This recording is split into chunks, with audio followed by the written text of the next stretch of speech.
Salve, salve, querido e querido ouvinte, sejam todos e todas muito bem-vindos e bem-vindas a mais um episódio deste podcast que não teme as ameaças da CIA, O Estrangeiro, que é o seu compromisso semanal para discutir os principais fatos da política internacional, sempre, você já sabe, com a visão popular do Brasil e do mundo que só o Brasil de fato tem. Eu sou o Lucas Stanislau e nunca tô sozinho aqui neste rolê. Tá aqui comigo ele, grande figura humana, companheiro de bancada, Rodrigo Durão. Como é que tá, Durão? Muito bom dia, Lucas. Bom dia pra você. Bom dia pra você e pra você que tá ouvindo o Estrangeiro aqui.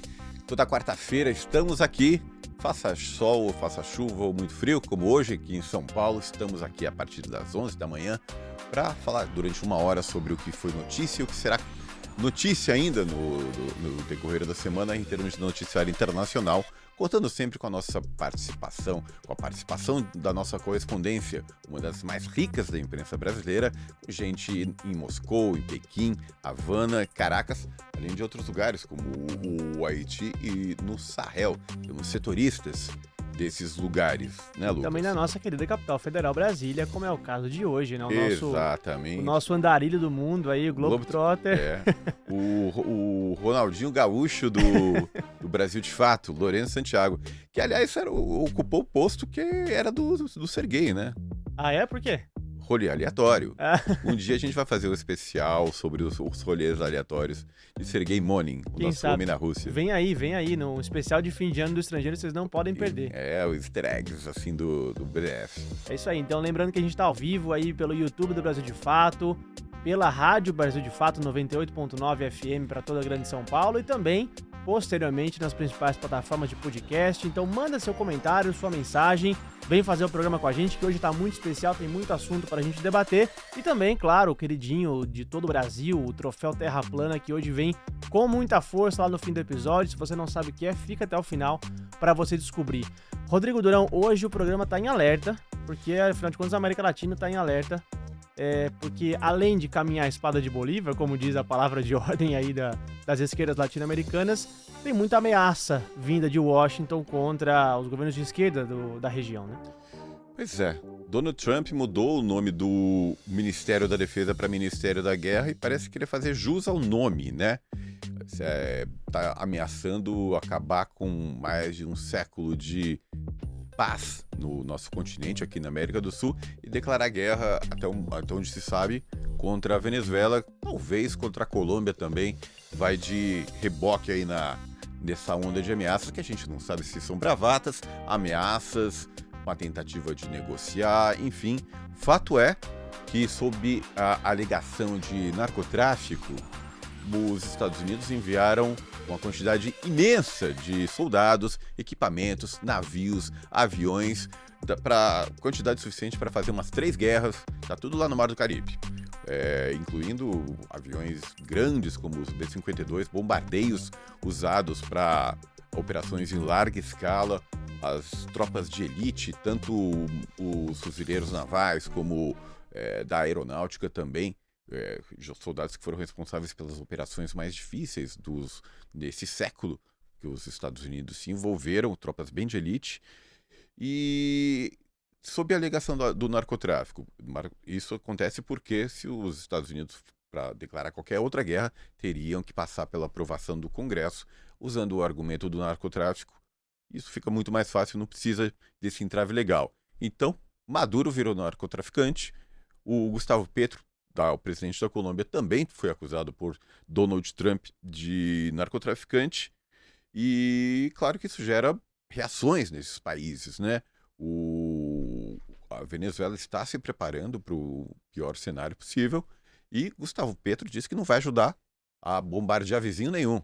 Quem é o colombiano idiota que acharia uma boa ideia ficar atacando seus próprios irmãos, compatriotas, primos que vivem no vizinho? São 4 milhões de colombianos que moram no território da Venezuela. Palavras do Petro, essa que você acaba de citar, né? Exatamente. Palavras duras, como tem sido a tônica do Gustavo Petro nesse fim de mandato, né? A retórica dele. Ontem ele chegou a sugerir, Lucas, que a solução para isso tudo seria tirar o Trump do poder. Veja só. Errado não tá, né? Não dá para se opor muito a essa ideia. Meio ousado, né? Achei a postura É do ousado presidente colombiano. porque a gente está acostumado a ver agressão só de um lado, né? Os Exatamente. Estados Unidos acusam as pessoas de narcotraficante, já mataram mais de 30 pessoas que a gente nem sabe quem são Sugerem e dão no Caribe. golpes à torta e à direito pelo mundo todo, né? Não só o Trump, mas os seus amigos, né? Como o Musk sugeriu derrubar o governo da Bolívia, se quisesse, num estalar de dedos, né? E quando a gente vê a coisa sendo uma via de mão dupla, como o Pedro falou, quem está causando o problema no mundo é o Trump. Bom, só tirar o Trump, acaba o problema, né? É o óbvio, né? E a gente se assusta, a gente acha que é ousado. Inclusive, na imprensa brasileira saiu muita coisa nessa linha. Petro está buscando confusão. Petro piorou a relação da Colômbia com os Estados Unidos. Mas, afinal de contas, o Trump ficou dizendo que ele era narcotraficante, ficou acusando a Colômbia de ser um narco-estado, né, e é o Petro que piora a relação, segundo a nossa querida imprensa brasileira. Mas para ajudar a gente a entender o que está acontecendo, o que pode acontecer, vamos até Brasília, onde está Lourenço Santiago, o nosso ex-repórter, que durante muito tempo cobriu lá de Caracas, pode dar uma visão privilegiada tanto do que acontece na Venezuela, como das movimentações do Itamaraty, do governo brasileiro, aí na sede do poder brasileiro, em Brasília. E, bom dia, Lourenço, já começo te perguntando quais as últimas notícias desse jogo de acusações e a alegação principal do Trump para tentar derrubar o regime bolivariano em Caracas, é que a Venezuela é um estado traficante. O Nicolás Maduro é o chefe, o poderoso chefão de uma organização, uma gangue que trafica cocaína lá para os Estados Unidos. E eu lhe pergunto, meu compadre, qual que é a importância da Venezuela para a quantidade de cocaína que chega no território americano, território dos Estados Unidos? Bom dia, Durão. Bom dia, Lucas. Bom dia a todo mundo que está acompanhando mais essa edição do Estrangeiro. Um prazer estar aqui. Eu acho que as últimas notícias, Durão, que escalaram essa semana, começam principalmente com a divulgação, né, por parte do jornal New York Times, de que o Trump tinha autorizado operações encobertas da CIA aqui na região, né? Isso foi também anunciado pelo próprio presidente dos Estados Unidos, e que aí sim elevou o nível de tensão muito mais na Venezuela. Se o nível de tensão já era alto no país, depois desse anúncio feito pelo presidente dos Estados Unidos, a temperatura aumentou ainda mais, né? E aí depois disso, Durão, as coisas foram sucedendo, né? Claro, com respostas venezuelanas, né? Então, comunicados venezuelanos, mas também com o que eu acho importante, que ontem a Rússia ratificou a sua cooperação estratégica com a Venezuela, né? Então, em meio a esse aumento de tensão, ter um aliado importante, um aliado militar forte, mesmo que ele não esteja aqui na região, é um sinal muito positivo para os venezuelanos, né? Além disso, claro, como você bem pontuou, vocês bem pontuaram na abertura, também tem uma ameaça não só à Venezuela, mas também à Colômbia, né? Porque o Gustavo Petro tem denunciado que as embarcações que estão sendo atacadas pelos Estados Unidos são embarcações até colombianas, que têm colombianos nelas, e que não necessariamente tem relação com o tráfico de drogas. Então é uma ameaça especialmente à Venezuela, mas que também respinga no seu vizinho, na Colômbia, que tem historicamente uma intervenção estadunidense, né, já comprovado. O Petro, não só o Petro, aliás, mas todos os presidentes colombianos tiveram que lidar com uma intervenção direta dos Estados Unidos, desde a implementação de bases militares até o financiamento de paramilitares, né, para exterminar guerrilheiros na Colômbia. Então já é uma participação histórica nos Estados Unidos que preocupa os colombianos, e é curioso que sejam dois presidentes, né, tanto o Petro quanto o Maduro, presidentes de esquerda, né, justamente acusados pelos Estados Unidos de tráfico de drogas. Mas uma questão importante dentro disso tudo é justamente o que você perguntou, Durão, sobre a participação e o peso que a Venezuela tem no tráfico internacional. O governo venezuelano tem usado nas últimas semanas e nos últimos 2 meses, desde que eu saí de Caracas no começo de setembro, o argumento, como principal argumento, um relatório da ONU sobre drogas de 2025. E esse relatório ele deixa muito claro, né, que nos estudos da organização, cerca de 87% da cocaína que é produzida na América do Sul sai pelo Oceano Pacífico. a Venezuela não tem saída para o Oceano Pacífico, né? A Venezuela tem a sua costa toda no Mar do Caribe. Segundo esse relatório, cerca de 7% sai pela Colômbia caribenha, né? Ou seja, pela costa da Colômbia que está voltada ao Mar do Caribe, e outros 5%, ou seja, só 5% tenta sair pela Venezuela. Então, esse tem sido o principal argumento usado pelo governo venezuelano, que sequer a Organização das Nações Unidas indica que a Venezuela é um agente preocupante para o tráfico internacional de drogas, né? E muito menos o tráfico que vai para os Estados Unidos. Então, se só 5% tenta sair pela Venezuela, não quer dizer que 5% da droga de fato saia pela Venezuela e vá para os Estados Unidos, né? Então, o percentual de drogas que sai da Venezuela e vai para os Estados Unidos, ele é considerado pela ONU e é dito e é reforçado pelo governo venezuelano como insignificante, né? Irrelevante para a preocupação dos Estados Unidos. E essa operação, o próprio Gustavo Petro reforçou esse argumento da Venezuela. Essa operação dos Estados Unidos deveria ser no Oceano Pacífico, se a ideia é combater o tráfico de drogas.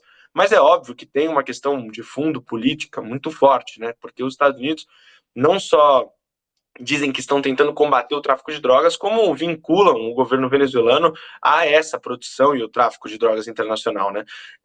Principalmente pintando e desenhando a existência do cartel dos sóis, né?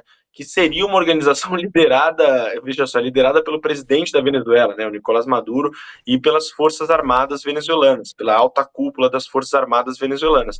A existência desse grupo nunca foi comprovada, né? Nunca uma agência de inteligência divulgou qualquer relatório sério sobre o assunto, e o governo venezuelano, isso contradiz até o que o governo venezuelano e as ações do governo venezuelano nos últimos anos de combate ao tráfico de drogas. É importante dizer, né, isso, o governo venezuelano ele é muito rígido e tem uma atuação até, de alguma maneira, até violenta contra o tráfico de droga nos últimos anos. O governo Nicolás Maduro conseguiu exterminar alguns dos grupos que não eram grupos expressivos internacionalmente, mas que internamente já tinham uma atuação.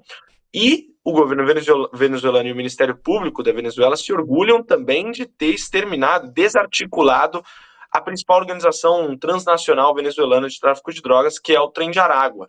Segundo o governo, não existe mais uma atuação interna do Trem de Aragua. Ela acontece internacionalmente até pela migração venezuelana, que foi massiva nos últimos anos, devido às sanções dos Estados Unidos, né, e toda a pressão econômica contra a Venezuela.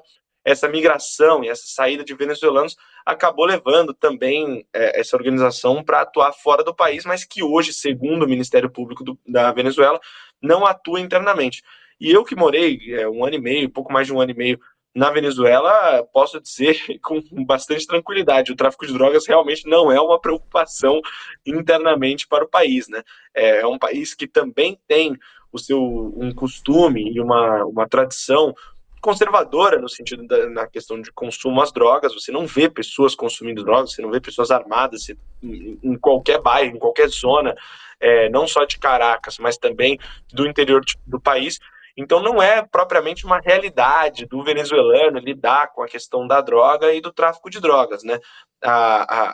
Se alguma coisa acontecesse, né, se algum fluxo de drogas acontecesse, isso estaria nos portos venezuelanos.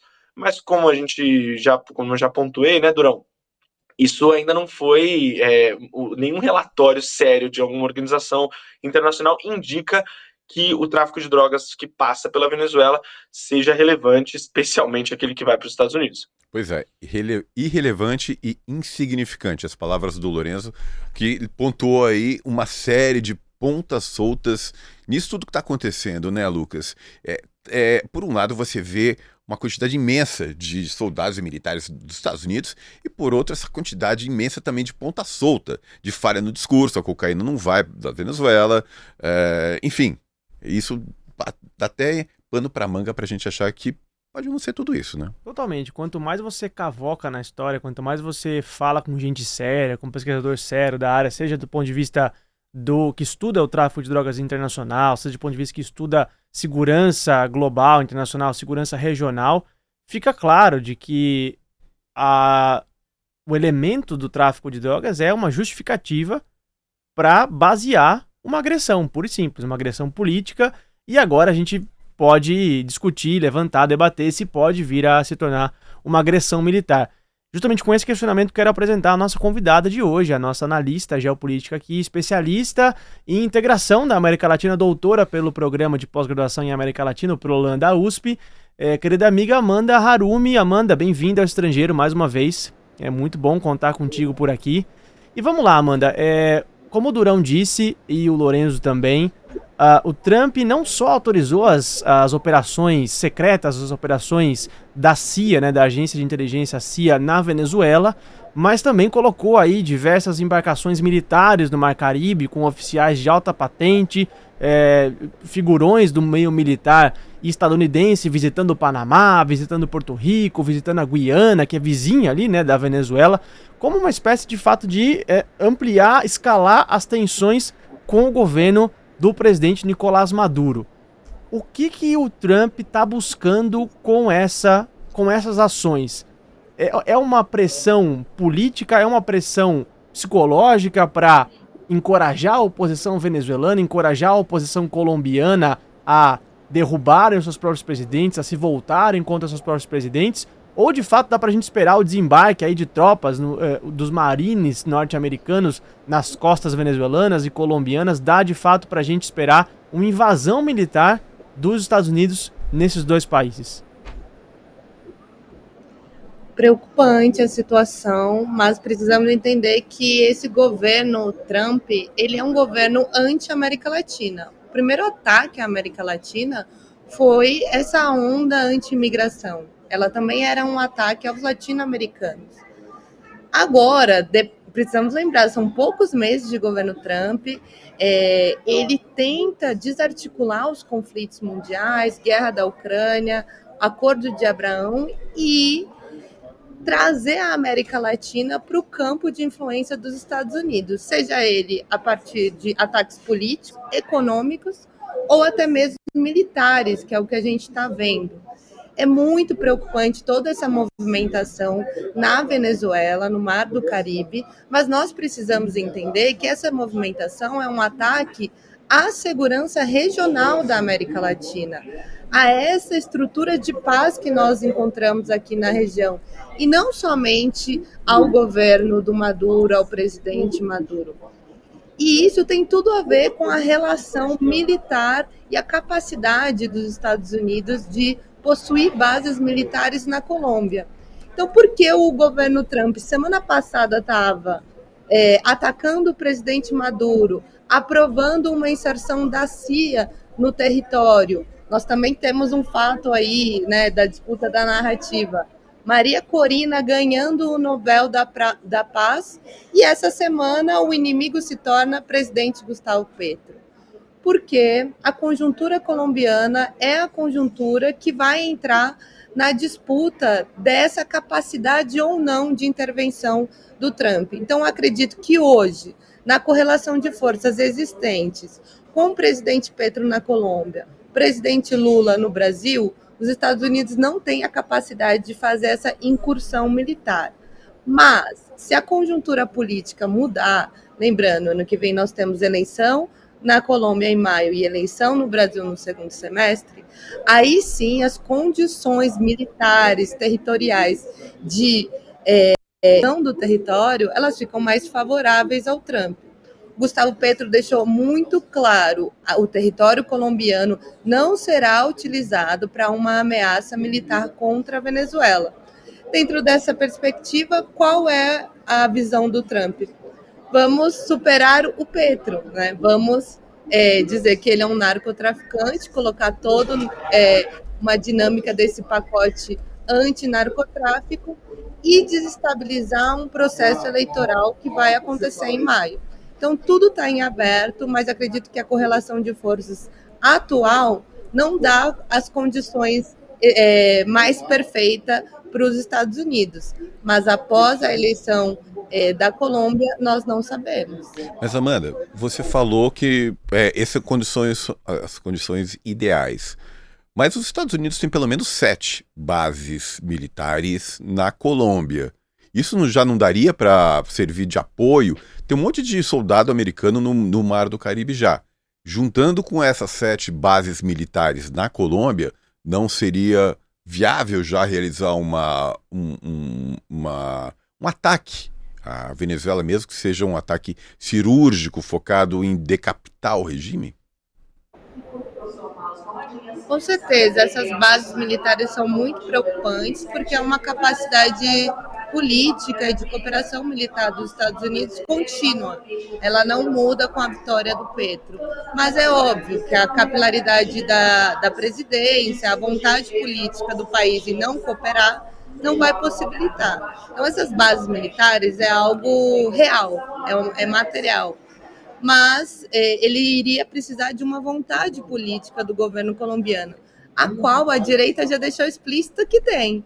Então, a direita colombiana, que vai disputar essa eleição, já deixou bem claro que pode cooperar com os Estados Unidos contra o narcotráfico. E é muito importante a gente entender o perigo desse discurso do narcotráfico. É o mesmo discurso do terrorismo, das armas químicas no Iraque, porque o narcotráfico ele está em todos os lugares. Se você quiser invadir o Paraguai por conta do narcotráfico, você pode invadir. E vem de uma justificativa jurídica dos Estados Unidos de que o narcotráfico é um crime extraterritorial e que impacta a saúde pública dos Estados Unidos e que, portanto, eles podem invadir a partir dessa justificativa. A gente sabe que isso está sendo manipulado politicamente para construir, mais uma vez, uma guerra às drogas, que seria uma guerra contra o povo latino-americano, e não necessariamente enfrentar o problema da saúde pública e das drogas nos Estados Unidos. Lembrando que o que cresce nos Estados Unidos é o consumo de uma droga terrível que é feita em laboratório, que é o fenetil, e não a cocaína. Então, tudo isso está sendo utilizado para um discurso guerra às drogas, mas um discurso guerra à América Latina. E isso é muito preocupante, porque a gente está vendo essa movimentação do mundo e o Biden deixava bem claro que a guerra da Ucrânia e a questão da Palestina eram questões dos democratas, eram guerras herdadas dos democratas e que ele iria solucionar. Mas será que uma guerra na América Latina seria a guerra do Trump, dos republicanos? Veja só, esse problema do fentanil, de fato, é uma epidemia que os Estados Unidos vivem, né? Criaram e vivem. Criaram e vivem, e assim, o problema de saúde pública já virou, né? É um opioide, e a gente sabe que, né? Altamente viciante. A gente sabe que saúde pública não é o forte dos Estados Unidos, né? Não. Que não tem saúde pública, né? Que para você se internar lá, você gera dívidas imensas. Aliás, eu quero só mandar um salve aqui para os nossos ouvintes, já estão deixando comentários aqui nas nossas transmissões, o João Domingos, o Orlando. Gente, mandem aí suas perguntas, suas dúvidas, curtam o vídeo da transmissão, que sempre ajuda a gente, mandam um superchat, por que não, para apoiar aqui o Brasil de Fato, que a gente vai seguir aqui de olho na interação de vocês. Quero agradecer gentilmente a Amanda Arumi, que diretamente do aeroporto, da conexão que faz aí, das suas muitas viagens aí para atender as análises e as palestras que dá pelo Brasil e pelo mundo, está atendendo aí hoje o estrangeiro. Então, se eu ouvir algum barulhinho aí de fundo, querido ouvinte, é porque ela está aí em condições... Acabou de desembarcar, né? Ambiente hostil, condições adversas ali, mas está bravamente aqui comentando a situação da América Latina com a gente. Eu quero trazer o Lourenço de volta para o papo, porque assim, o Lourenço comentou que viveu lá, eu também tive a oportunidade, o privilégio de ser correspondente do BDF lá em Caracas, e lá na Venezuela, né, Lourenço, a gente ouve muito essa narrativa construída pela oposição de extrema-direita, de convocar os militares venezuelanos para aderir ao golpe. Isso, assim, vem já quase uma tradição da direita venezuelana, que desde 2002, e ali de fato em 2002, setores das Forças Armadas aderiram ao golpe. Em alguns outros momentos da história também setores minoritários acabaram se aventurando aí em intentonas para derrubar governos chavistas, todas fracassadas, né? Desde dos últimos 26 anos que o chavismo, né, o Partido Socialista da Venezuela, está no governo. Como é que as Forças Armadas venezuelanas estão se organizando para rebater, para responder a essas ameaças dos Estados Unidos? E, por outro lado, também a população civil, porque a gente sabe que na Venezuela tem mecanismos de participação diferentes que democracias liberais latino-americanas tem de participação civil, tanto no ponto de vista político, mas também no ponto de vista militar, né? Com instrumentos como as milícias, como organizações populares. Como é que está sendo essa organização militar de defesa que a Venezuela vem convocando, vem armando? Exatamente, Lucas. Esse é um debate que, inclusive, depois das eleições do ano passado, voltou à tona, né? A Maria Corina, né, a nossa queridíssima que ganhou o Nobel da Paz agora, ela convocou os militares para um golpe militar contra o governo do Maduro logo depois das eleições, né? Disse que contava com o apoio dos militares, né? Então, um prêmio Nobel da Paz aí também, importante deixar claro, muito bem indicado, né? Com toda a ironia, claro, porque ela pediu um golpe militar abertamente em carta na Venezuela no ano passado, em agosto do ano passado. E é interessante, porque logo depois daquele episódio, mais uma vez ficou claro, né, a participação e o posicionamento do alto comando militar, né, que está claramente fechado e está em defesa da soberania venezuelana e que não vai tentar embarcar em nenhum golpe militar, que não vai tentar derrubar a Constituição no grito ou na arma. É algo que vem desde o Hugo Chávez, como você disse, desde o golpe contra o Chávez em 2020 e 2002, é o que foi reformulado na política venezuelana, né, nas Forças Armadas venezuelanas. O Chávez ele consegue reformular não só a lógica de segurança da Venezuela, como também digamos, a doutrinação militar, né? Você passa a ter militares que são mais formados para a defesa da soberania, para a defesa dos recursos naturais, para a defesa do território e por uma lógica bolivariana de defesa da América Latina, né? Então, de proteção aos vizinhos também, de contra-ingerência estrangeira. Então, tudo isso passou a fazer parte das universidades militares, da formação dos militares na Venezuela. Eles passam a ser formados com uma mentalidade de defesa do território venezuelano, de defesa das ideias e de toda a revolução bolivariana. Então é difícil de imaginar um golpe de Estado que parta do alto comando das Forças Armadas, né? É claro que as Forças Armadas venezuelanas se estima que tenham mais de 300 mil homens, né? Então é difícil você mensurar o quanto na base tem soldados que são insatisfeitos, soldados que até embarcariam em um golpe militar, mas isso é diluído, né? Isso é muito difícil de calcular. A questão é que desde as ameaças dos Estados Unidos, todo esse aparato de segurança e essa lógica, essa doutrina militar nova que a Venezuela implementou nos últimos mais de 20 anos, passou a se colocar à prova, né? Então foram feitos vários testes, exercícios militares na costa, na fronteira com a Colômbia. Há 2 semanas atrás, o Vladimir Padrino Lopes, que é o ministro da Defesa, novamente articulou um treinamento militar que foi realizado no que é chamado de Oriente do país, né? Então, no lado leste do país, na costa leste do país, treinamentos em águas abertas, né, em águas nacionais, em águas territoriais venezuelanas, mas também treinamentos terrestres, exercícios militares terrestres. Isso tudo, claro, vai mostrando o poder militar venezuelano, que não é pouca coisa, não é fraco. Inclusive, uma das coisas que a Venezuela passou nos últimos anos, né, e que foi importante, e é importante agora, em um momento de bloqueio econômico e de sanções, é também reformular seu próprio aparato militar, né? A Venezuela deixou de ter armamento estadunidense e passou a ter armamento de outros aliados estratégicos, como Rússia e Irã. Então passou a ter armamentos russos e iranianos. Isso tudo tira, né, cada vez mais uma dependência venezuelana em relação às Forças Armadas estadunidenses e consegue mostrar e posicionar o poder militar venezuelano nesse momento de ameaça, né? E aí entra um outro fator que é fundamental também nessa questão que você mencionou, Lucas, que é a mobilização popular, né?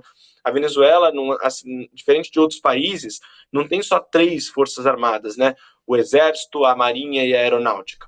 A Venezuela também tem a Guarda Nacional Bolivariana e principalmente a Milícia Bolivariana, que é essa integração cívico-militar, né, chamada na Venezuela de cívico-militar, que traz para o debate sobre segurança e uma participação ativa da população na defesa do território venezuelano. Então, dentro dessa mudança da lógica de segurança venezuelana, a milícia bolivariana está inserido nisso. Então, o cidadão e o venezuelano ele pode se inscrever para fazer parte da milícia, que não tem a mesma conotação que no Brasil, né? Aliás, em vários outros países ao redor do mundo, o termo milícia não tem a conotação que tem no Brasil, né? O próprio exército suíço, por exemplo, é chamado de miliciano. Na Venezuela não é diferente, né? É uma força popular que o cidadão venezuelano se inscreve e ajuda a pensar não só a ter um treinamento militar, mas ajuda a pensar também a defesa do território no dia a dia mesmo. Não só na prevenção de ataques estrangeiros, mas na segurança contra crimes pequenos, crimes menores. E isso está integrado também com que são os quadrantes de paz na Venezuela, né? Que também faz parte dessa reformulação da lógica de defesa do território venezuelano. Então, tudo isso mostra não só a força de defesa venezuelana, como também é importante para o governo, né, ter a fotografia de, olha só como é difícil de combater a Venezuela, que tem não só forças armadas muito grandes, né, como também uma participação popular. Eu me lembro que um ponto muito interessante de observar das milícias é que, dessas tarefas que o Lourenço citou, é que elas fazem a guarda das urnas eleitorais, né? As eleições todas que eu cobri na Venezuela me chamam muita atenção, de que aqui no Brasil, por exemplo, é a PM, as PMs que fazem, né? Esse resguardo das urnas. Lá é a milícia. Então, cumpre essas funções cívicas também, né? De apoio nessas logísticas.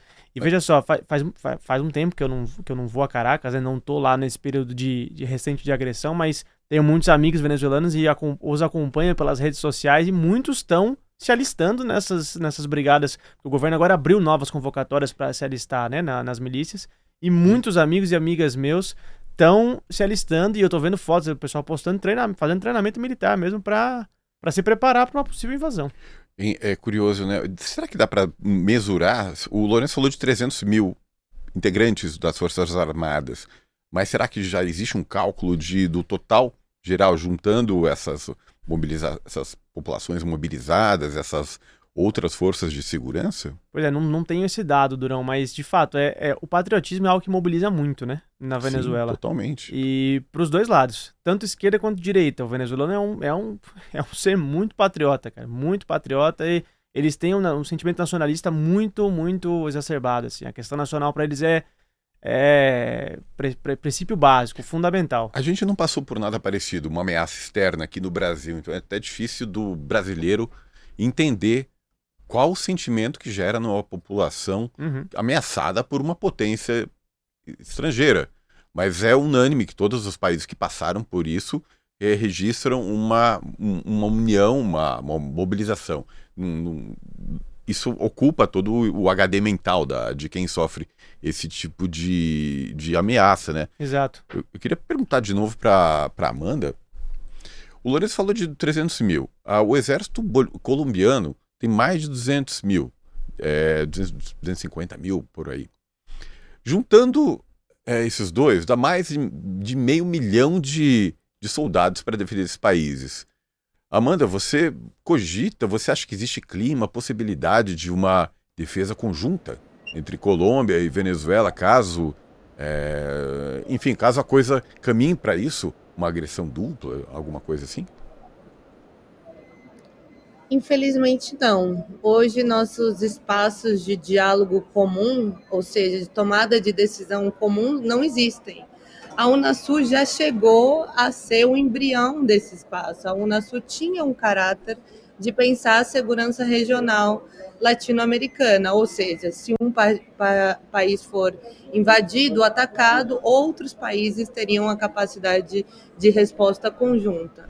Hoje não existe essa descrição na carta da OEA, mas no caso a infração seria de um próprio Estado americano contra o outro. O que é muito preocupante é que a gente não está entendendo a dimensão. Então, uma guerra na Venezuela seria uma desestabilização e um ataque muito grande para a América Latina e para o Brasil. E agora é o momento da gente falar de Venezuela. A Venezuela, desde o tema eleitoral, da posse do presidente Maduro, aqui no debate brasileiro, ficou muito criminalizada, né? Não se podia falar de Venezuela. Mas nós precisamos entender que a Venezuela é a linha de frente de enfrentamento ao imperialismo. Não que a gente não esteja sendo atacado pelo imperialismo, a gente precisa lembrar que nós temos 50% de tarifas contra a economia brasileira e que a porta-voz do governo norte-americano também disse que estão à disposição de movimentar seus esforços militares contra o Brasil. Então a gente precisa entender esse ataque da Venezuela como um ataque regional. E é muito importante que a gente entenda também a correlação de forças mundial. Nós temos uma relação de alto nível da Rússia com Cuba, da Rússia com a Venezuela. Óbvio, a Rússia sempre que se coloca à disposição politicamente e até militarmente dessa segurança e dessa estabilidade para a América Latina. Mas a Rússia está em guerra. A Rússia tem a guerra da Ucrânia, já uma guerra de médio e largo prazo. Qual a capacidade da Rússia nos ajudar? A China, a gente conhece a China, ela tem uma política externa muito delicada, assim, ela se posiciona pouco. A gente não pode esperar que são os chineses que vão vir garantir a segurança regional ou que o BRICS dê conta disso. O BRICS está engatinhando dentro de uma proposta monetária. A segurança da América Latina precisa ser debatida na América Latina. Hoje a gente tem grandes nomes, Petro, o Lula, que podem liderar essa defesa regional. Mas, infelizmente, comparado à onda progressista latino-americana, comparado àquele boom que a gente teve de cooperação e diálogo regional, a gente está muito mal. Não existe uma Unasul forte, a própria CELAC é um fórum de diálogos, né, ministeriais, técnicos, de debate político, mas não é um organismo multilateral, não dá conta de ter respostas comuns, nem políticas, imaginar militar. Então, é muito grave a situação. Nós sempre fomos e tivemos esse discurso de América Latina é região de paz, mas nós sabemos que a paz só existe se a gente se preparar para ela. E esse é o debate que a gente precisa fazer.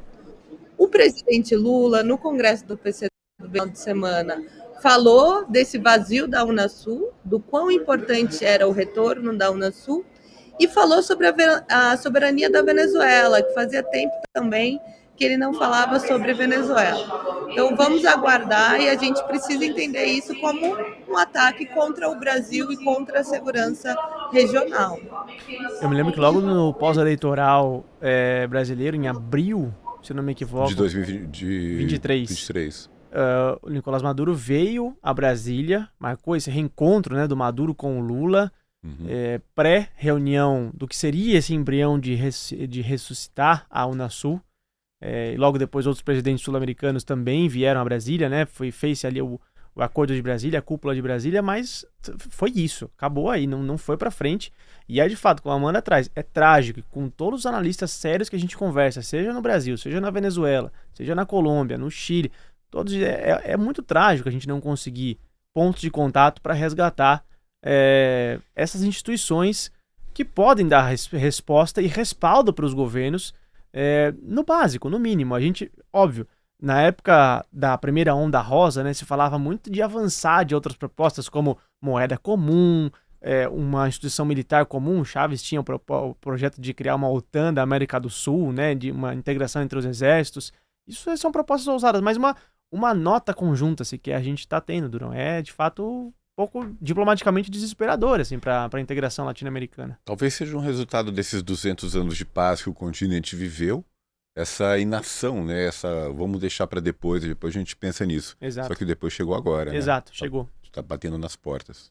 Veja só, estamos aqui com a Amanda Harumi, ela que é pesquisadora do Prolan, e com o Lourenço Santiago, nosso correspondente em Brasília, e com vocês aí do outro lado, ouvintes, atentos e espectadores mais do que prestativos aqui no nosso chat. Curiosos. Eu quero lembrar, curiosos, perguntadores, inquisidores, é assim que a gente gosta.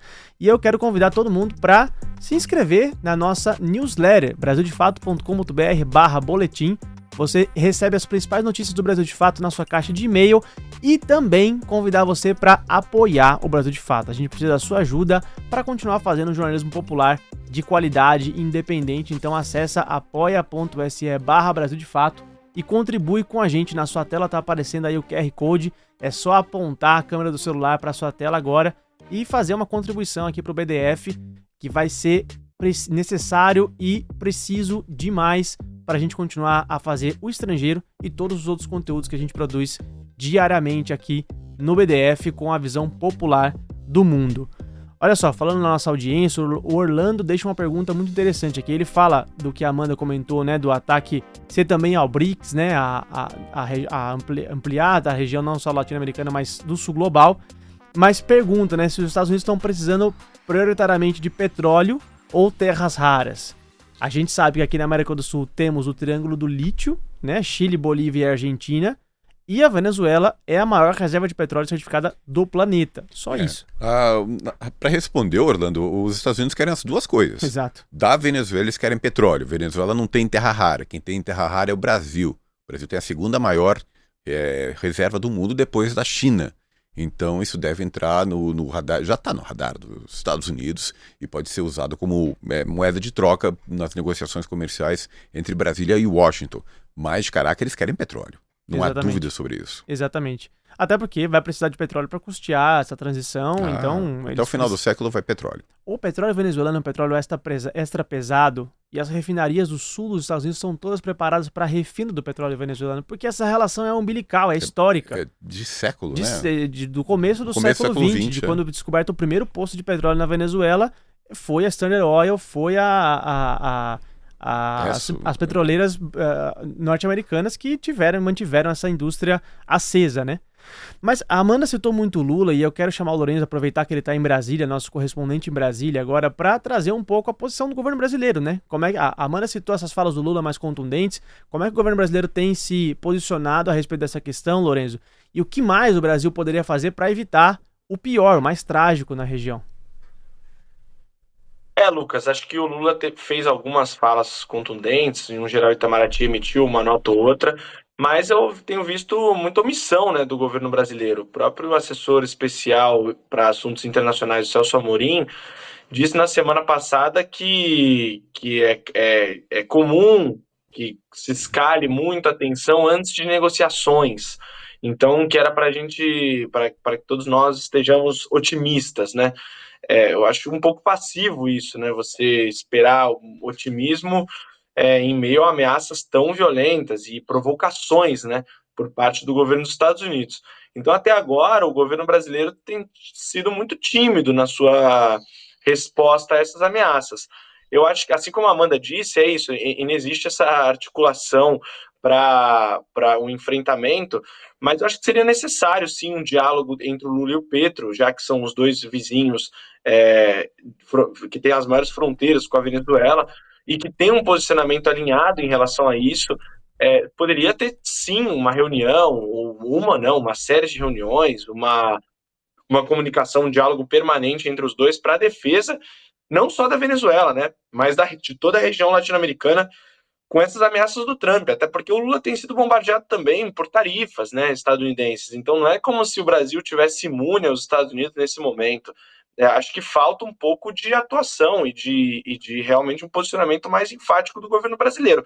Quem tem feito isso tem sido o PT, o Partido dos Trabalhadores, que por meio de notas também, né, por meio de participação em congressos internacionais de defesa da Venezuela, tem se posicionado de maneira mais enfática, né, contra as ameaças dos Estados Unidos. O partido do presidente, então, acho que é quem encabeça principalmente a questão, digamos, institucional do governo contra as ameaças estadunidenses. Mas acho que falta bastante do governo Lula, não só um diálogo com o Petro, mas também um diálogo com o governo venezuelano e talvez posicionamentos mais enfáticos em defesa da Venezuela, que até agora tem contado muito com o apoio dos aliados de primeira hora, né, de Cuba e Rússia, principalmente, né, mas até do Irã, que se posicionou de maneira mais incisiva, mas eu acho que é isso, acho que falta uma contundência maior do governo brasileiro, até porque aqui em Brasília tem sido os aplausos, né, e todas a condecoração da oposição venezuelana tem sido recorrente. Ontem o Senado venezuelano aprovou uma moção de aplauso ao Nobel da Paz da Maria Corina. Então, assim, não faltam posicionamentos duros contra o governo venezuelano por parte de congressistas da oposição, e principalmente da extrema-direita. Mas em defesa da Venezuela, nesse momento de ataque, né, é importante pontuar, né, é um momento de ataque de ofensiva dos Estados Unidos. Não estamos falando da defesa da Venezuela como um todo, de todo o processo chavista, a gente não está nem cobrando isso do governo brasileiro, né? Acho que a ideia é um posicionamento mais enfático e meio ameaças militares que teria consequências graves e assustadoras para o Brasil, também na questão migratória, né? Não só econômica, não só de segurança, mas também na questão migratória.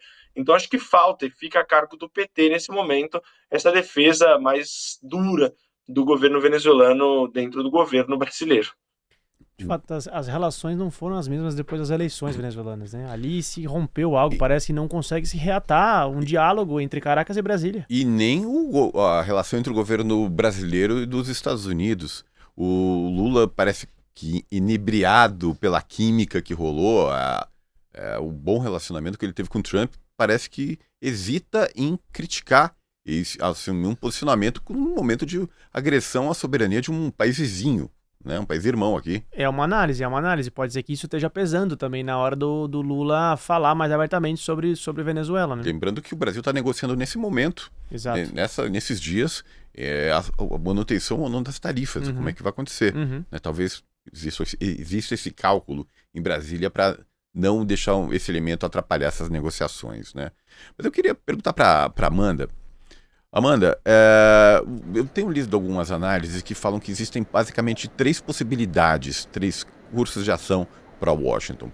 O primeiro seria que tudo isso seria uma grande pressão, uma grande guerra psicológica para que os próprios venezuelanos, a oposição venezuelana, capitule e derrube o governo do Maduro sem necessidade de entrada dos estadunidenses de fato no confronto. A segunda opção seria um ataque cirúrgico para decapitar o núcleo duro do governo Maduro. E o terceiro seria alguma saída negociada, na qual o Maduro deixaria o poder, sairia do país, e os Estados Unidos teriam carta branca para explorar, para usar todas as riquezas que bem entenderem da Venezuela. Você concorda com essa análise? Você acha que alguma dessas 3 opções teria mais chance de acontecer? E se você vê alguma quarta ou quinta alternativa para resolver esse imbróglio que a gente está vivendo? Eu concordo que o plano de desestabilização seria esse, mas a gente precisa recordar que as tentativas de golpe, de derrubada da presidência do Maduro, já foram constantes. Então, na eleição, a gente teve tentativas de golpe, na posse do Maduro ocorreram tentativas de golpe. Então, isso vai ser constante. O que eles não saibam é a capacidade territorial e a capacidade de político venezuelano, e que não vai ser tão fácil assim entrar na Venezuela e tomar o poder, porque muitas vezes eles entendem a disputa da correlação de forças, que essa direita teria uma capacidade, uma existência real na Venezuela, o que não é verdade. A Maria Corina, para além de Nobel da Paz, ela não consegue aglutinar um movimento que realmente dê conta de derrubar a Revolução Bolivariana. E essa desestabilização ela é muito importante também para o discurso do Trump internamente. Então, o Trump ele tem polarizado norte-americana. A gente tem manifestações enormes contra o Trump. Mas quem sustenta o governo é essa base do Rubio, é essa base anti-imigrante, contra a América Latina, que acredita que todas as mazelas sociais dos Estados Unidos foram construídas pelos imigrantes e pela América Latina. Então, existe uma vontade de desestabilizar e, óbvio, de dar um recado para a América Latina. Olha, o território pertence à zona de influência dos Estados Unidos, não pertence aos BRICS. O parceiro comercial de você é a China, mas quem vai ditar se existe guerra ou paz na região será o governo Trump. É muito para a situação. A gente precisa lembrar que vão ter mais 3 anos de governo Trump, muitas eleições na América Latina, e que nós estamos aí muito desarticulados, muito desintegrados. E também esse discurso do narcotráfico, ele não necessariamente precisa ser uma guerra militar com mísseis, ele pode ser operações, operação de inteligência, uma incursão territorial, como eles já estão fazendo. Então, a América Latina já está sob ataque, já temos embarcações bombardeadas, já temos mísseis direcionados contra a América Latina. Então, existe essa vontade dos Estados Unidos, eu acho que está explícita, eles já pronunciaram publicamente, mas também existem as condições internas da Venezuela de resistir e essas condições regionais. Estou destacando que é urgente que a gente acorde, se rearticule. E o Lucas disse mesmo que tire um posicionamento comum, uma nota, que faça um fórum. E eu escutei também por aí que há a expectativa de que o presidente Maduro possa vir à COP30, Conferência do Clima da ONU, que vai acontecer em Belém. Então, será que não poderia ser um interessante a gente falar de Amazônia, a gente falar de segurança regional da Amazônia, colocar aí os ministros, e os presidentes colombianos numa mesa para debater sobre segurança regional? Fica a dica, né? Afinal de contas, a Venezuela e a Colômbia são países amazônicos, né? Exatamente. Compartilham floresta amazônica com o Brasil. Exato, e acontece no mês que vem essa COP. O Brasil, de fato, vai estar lá. Com certeza. Carolina Bataille será uma das nossas repórteres em Belém, né? Junto com Afonso Bezerra, Rodrigo Chagas, Heraldo e Mari Castro, diretamente de Belém do Pará. Que time estelar, galáctico. Tão galáctico quanto nossos correspondentes. Exatamente. E agora chegou a hora do... Agora chegou a hora do quadro mais esperado, mais pedido, mais popular e aguardado, nosso Terra Plana. Vamos chamar a vinheta, por favor. We don't need no education.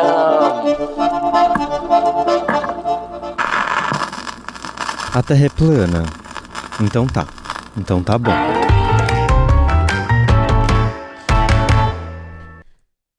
Muito bem, chegou a hora dessa gincana saudável, salutar e amistosa aqui entre nossos estrangeiros. Para você que está chegando a primeira vez, não sabe como funciona, é muito simples. Cada um de nós vai trazer a notícia mais terraplanista, mais bizarra, maluca que saiu na semana. E quem escolhe que merece o troféu, que merece o prêmio, é a Amanda Harumi, hoje nossa convidada. Então passa a bola lá na ponta esquerda pro Lorenzo Santiago, direto de Brasília, trazer pra gente. Lorenzo. Hoje o meu terra plana vai para uma terraplanice de fato, né? O Trump cobrando do governo Trump 230 milhões de dólares das investigações que ele passou ao longo dos últimos anos, né? Foram duas investigações, uma sobre a participação da Rússia nas eleições de 2016 e outra que teve até uma batida policial na mansão do Trump em Mar-a-Lago, né? E aí o Trump está cobrando do Departamento de Justiça essa indenização de 230 milhões de dólares por uma compensação dessas investigações federais, né? Seria quase como danos morais ali, né? Por ele ter passado pelos danos morais ali, de ter passado pelo constrangimento de ter sido investigado, de ter passado pela batida policial lá em Mar-a-Lago, na sua mansão em Mar-a-Lago. Mas a questão é que muitos desses integrantes hoje do Departamento de Justiça, ou seja, quem teria que aprovar esses pagamentos, né, esse pagamento de 230 milhões de dólares, são funcionários indicados pelo próprio Trump, né? Então, ou pelos seus aliados. Então, é muito conveniente para ele. O Trump tá pedindo um Pix pros seus parceiros, é isso a notícia, né? Tá exigindo, né? Exigindo 250 milhões, mais de R$1 bilhão por uma batida policial. Mas desculpa, eu dei a notícia errada, sabe por quê? Porque lá não tem Pix. Não tem Pix, Só um pequeno lembrete. Desculpa, pessoal. Tá. Sorry. Durão, o que você traz pra gente? Trump também. Vamos ver. Trump também. Se por um lado ele quer 250 milhões ali e tal, de uma indenização por danos morais, por outro ele não tá querendo economizar nos gastos para reformar Washington. Ele, depois de anunciar um salão de baile na Casa Branca, com um custo de mais de R$1 bilhão, O presidente agora quer construir um Arco do Triunfo na cidade de Washington. O Arco do Trump. É igualzinho o que tem na... Olha aí a imagem. Quem tá vendo no YouTube percebe que é igualzinho o esboço que foi mandado pela Casa Branca para divulgação. Essa ideia de construir uma cópia. Esse desenho que a gente acabou de ver é o esboço que a Casa Branca tá propondo. Exatamente. Cara, parece o Parque da Independência no Ipiranga. Pois é. O Parque da Independência é até mais bonito do que isso aí. E isso Eu acho que eles copiaram, cara. É sem palavras. É sem palavras ver a egotrip que esse cara tá vivendo aos 79 anos de idade, 78. A quantidade de autobajulação. Mas isso do salão de festas eu perdi. Isso já foi construído, já tá rolando? Tá rolando, eles estão destruindo uma parte, a ala leste da Casa Branca, que foi construída nos anos 40, que está sendo demolida para dar espaço para um grande salão de baile. E a expectativa é que ele acomode entre 600 e 900 pessoas para futuros espetáculos dentro da Casa Branca. Quem dava muita festinha também na Casa Rosada era o Menem, né? Ex-presidente da Argentina. O Menem foi ultra reconhecido por dar altas festinhas na Casa Rosada. Reconhecido também por ser o precursor das costelhetas entre os mandatários da Argentina, né? Dos cabelos, malucos, né? É. Justamente. Pois é, eu vou trazer Trump também, mas eu vou trazer Trump Jr. Trump Jr. quem é? Trump Jr., Donald Trump Jr., filho do Trump, que tem um programa, desses programas de extrema-direita, desses canais lunáticos, terraplanistas aí que circulam pelo submundo da internet norte-americana. E ele entrevistou justamente, pasmem, a Nobel da Paz venezuelana, Maria Corina Machado. A Pacífica. Que em inglês concedeu entrevista, porque afinal de contas, yes, we can, né? Podemos, né? Sim. E ela prometeu nessa entrevista dias depois, eu vou frisar, dias depois de ter sido laureada com o Nobel da Paz, prometeu derrubar o presidente Nicolás Maduro, se for preciso com uma intervenção armada, e dizendo que ia vender todo o petróleo da Venezuela para petroleiras gringas. Venham, porque sim, temos banana, temos petróleo. E colocou ali seu plano de privatizações em massa, desmonte do Estado e de derrubada violenta do governo Nicolás Maduro. É um discurso digno de uma vencedora do Prêmio Nobel da Paz. Digno do Prêmio Nobel da Paz. Não, assim, pro Donald Trump Jr., o que torna a coisa só mais terraplanista. Que momento que estamos vivendo, né, Lucas? Que momento. E é um prazer compartilhar esse momento com todos vocês e com a Amanda Harumi, a quem eu agradeço muito por estar aqui no episódio de hoje. Amanda, para quem vai seu voto, por favor? Olha, bom, fica Trump, né, o grande tema, mas o meu voto vai para o Lourenço, porque, na verdade, é o dano moral contra os Estados Unidos imperialista. E eu queria processar o Trump e os Estados Unidos por dano moral também, por tanto desgaste que a gente tem com essas notícias. Aplicar umas tarifas neles, né, Amanda? Exatamente. Pô, Lourenço. Muito bem. Parabéns, Lourenço e Santiago, levando mais um ponto aí pro time dos correspondentes. Vejam só o placar como tá. Nossa, empatou. Empataram os correspondentes com o Rodrigo Durão e eu sigo ali bravamente na lanterna em busca de uma reviravolta aí até o fim do ano. Nossa, são os pontos corridos que estão correndo. Emoção até o final, Emoção até o final, tá? Pau a pau. Lourenço, obrigado, viu, camarada? Um grande abraço. Muito obrigado, Lucas, Durão e principalmente a Amanda, né, que agora empatamos esse jogo agora. E se eu não me engano, minhas últimas 2, 3 participações eu levei todas, tá? Eu acho que eu tô com um pequeno tabu aí contra vocês aí, então é bom que da próxima vez vocês tentem quebrá-lo. Você tá invicto? Mas um grande abraço a todos. Caramba. Tô invicto, há 1 mês, 2 meses de invencibilidade aí. Então um grande abraço a todos. Chama o VAR aí e vê se você não ganhou os últimos 3 aí. Um grande abraço a todos. Rodrigo Durão, te agradeço imensamente, camarada, por mais um episódio maravilhoso. Estamos aqui até a próxima quarta-feira, né? E diz aí pra gente quem é que faz esse podcast intrépido e corajoso. Somos nós mesmos, Lucas. Eu e você escrevemos e apresentamos O Estrangeiro, com direção de Camila Samásio, produção de Letícia Holanda, aniversariante do dia. A edição e sonorização é de Lua Gattinoni, operação do switcher é do Otávio Gabriel, identidade visual do Rafael Canoba. No Brasil de Fato, a coordenação de jornalismo é da Monize Ravena e Lucas Stanislau, coordenação de redes sociais Rafaela Cury e direção executiva da Nina Fidelis. Querido ouvinte, muitíssimo obrigado e até quarta-feira que vem. Até!